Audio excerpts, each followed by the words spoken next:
Majelis hakim memasuki ruang sidang, hadirin dimohon untuk berdiri.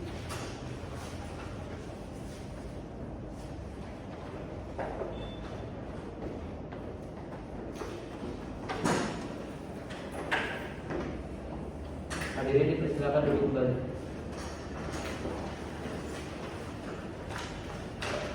Sidang dalam perkara nomor 30 PUU 14/2022 saya nyatakan dibuka dan terbuka untuk umum.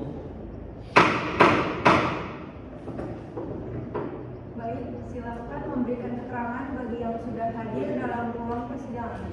Saya persilakan kepada pemohon atau kuasa pemohon untuk memperkenalkan diri. Silakan. Baik, terima kasih yang mulia. Kami dari tim termohon akan memperkenalkan diri terlebih dahulu. Saya selaku kuasa hukum pemohon Faisal Farabi SHMH dan pemohon saya Al-Bari SH. Terima kasih. Baik, terima kasih. Kemudian saya persilakan kepada pemerintah dan atau DPR untuk memperkenalkan diri. Baik, terima kasih yang mulia. Kami dari tim termohon akan memperkenalkan diri terlebih dahulu. Nama saya Nurul SHM merupakan perwakilan dari pemerintah. Terima kasih. Baik, terima kasih. Untuk selanjutnya kita akan mendengarkan terlebih dahulu pokok-pokok permohonan dari pemohon. Saudara pemohon mempunyai waktu tidak lebih dari 10 menit. Silakan. Baik, terima kasih yang mulia. Izinkan saya membacakan pokok-pokok permohonan dari pemohon terlebih dahulu. Untuk selanjutnya kita akan mendengarkan terlebih dahulu pokok-pokok permohonan dari pemohon. Saudara pemohon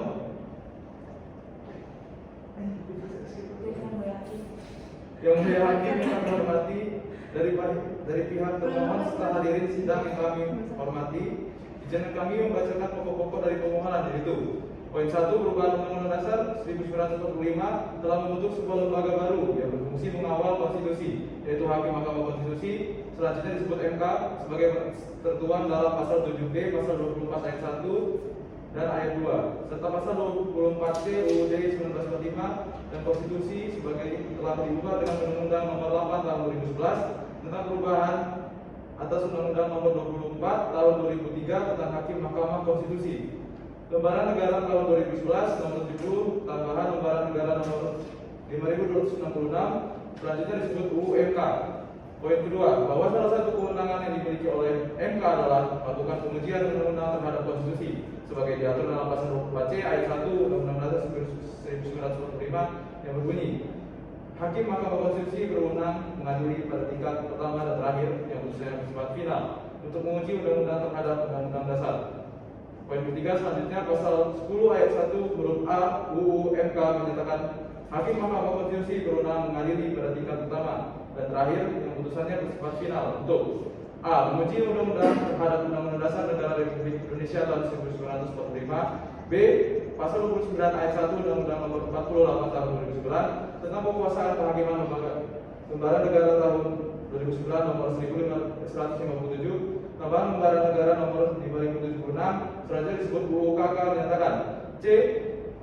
Mahkamah Konstitusi berwenang mengadili pada tingkat pertama dan terakhir yang putusannya bersifat final untuk menguji undang-undang terhadap Undang-Undang Dasar Negara Republik Indonesia tahun 1945.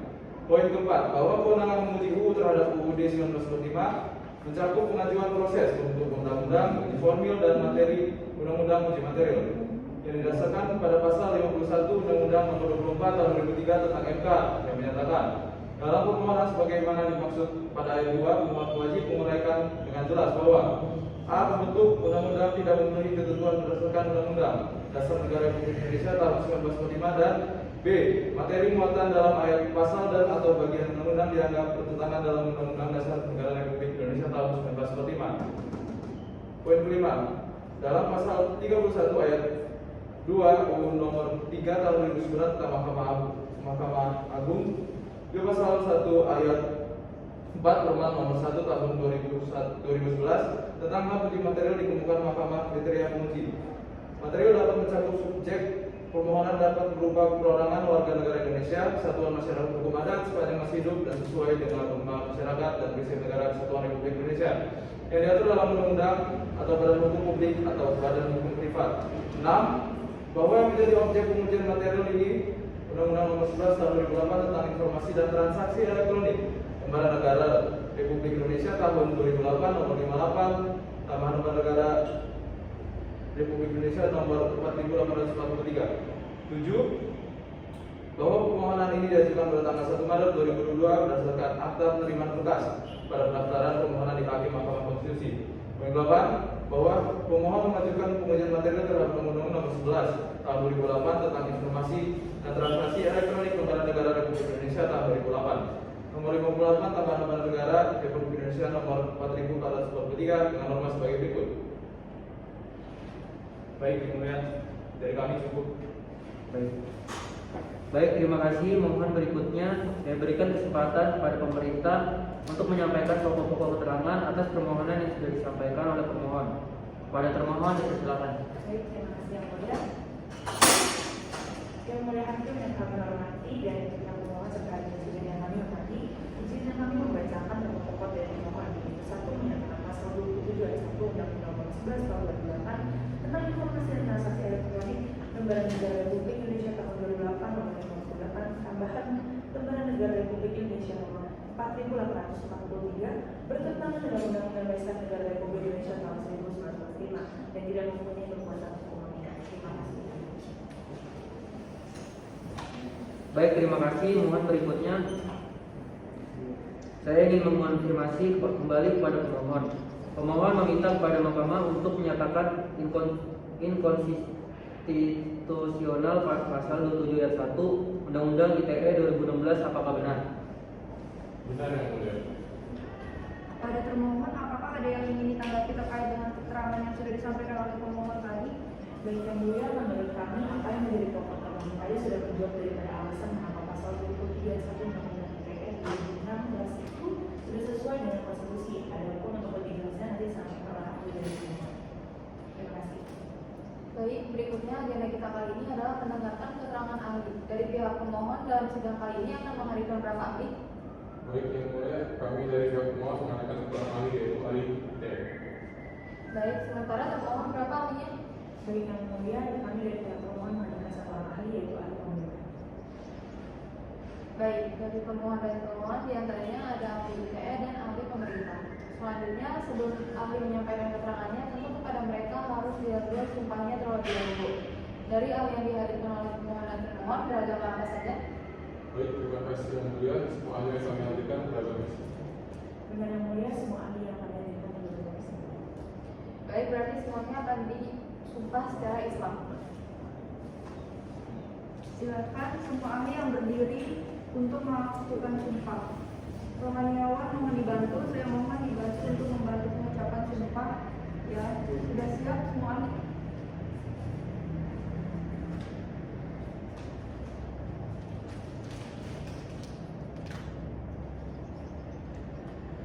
Ikuti lafaz sumpah yang saya sampaikan ya. Demi Allah saya bersumpah Demi Allah saya bersumpah akan memberikan pendapat akan memberikan pendapat terkait dengan soal-soal yang dilimpah hakiman terkait soal-soal yang dilimpahkan oleh hakim sesuai dengan pengetahuan dan keilmuan sesuai dengan pengetahuan dan keilmuan yang saya miliki. Saya.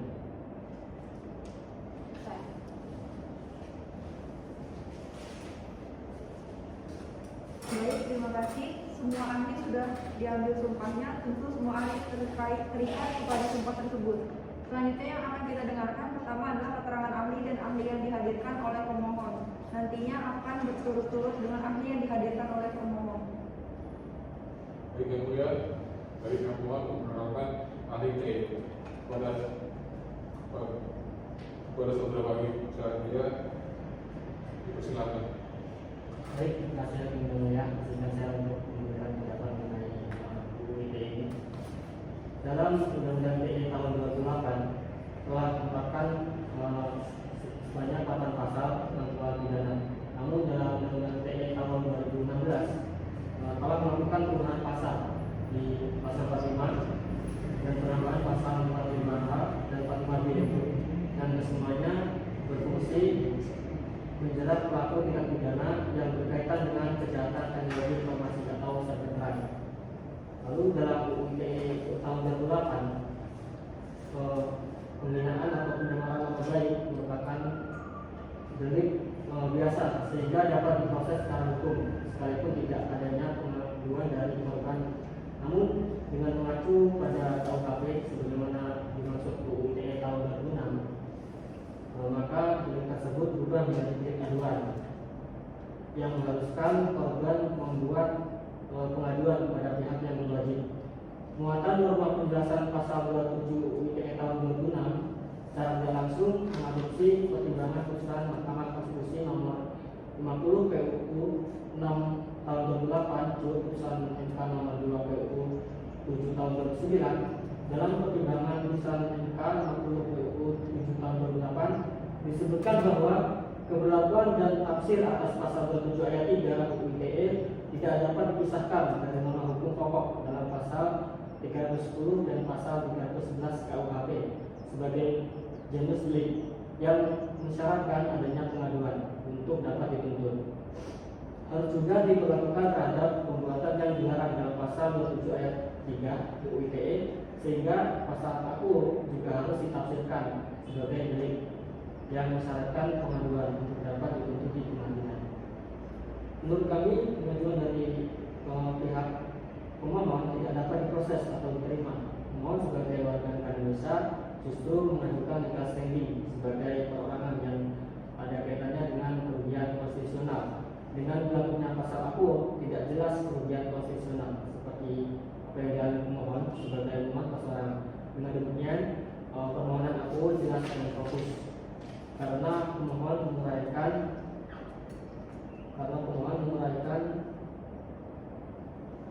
mengonstruksikan secara jelas adanya kerugian hak atau kewajiban kewenangan konstitusional atau berlakunya pasal AKU yang bersifat spesifik dan aktual atau setidaknya potensial menurut penalaran yang wajar cepat pastikan akan terjadi.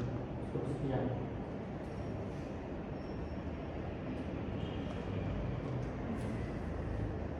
Pembacaan putusan nomor perkara 30 PUU XIV 2022 menyatakan bahwa permohonan tidak memiliki kedudukan hukum atau legal standing sehingga permohonan AKU harus dinyatakan tidak dapat diterima.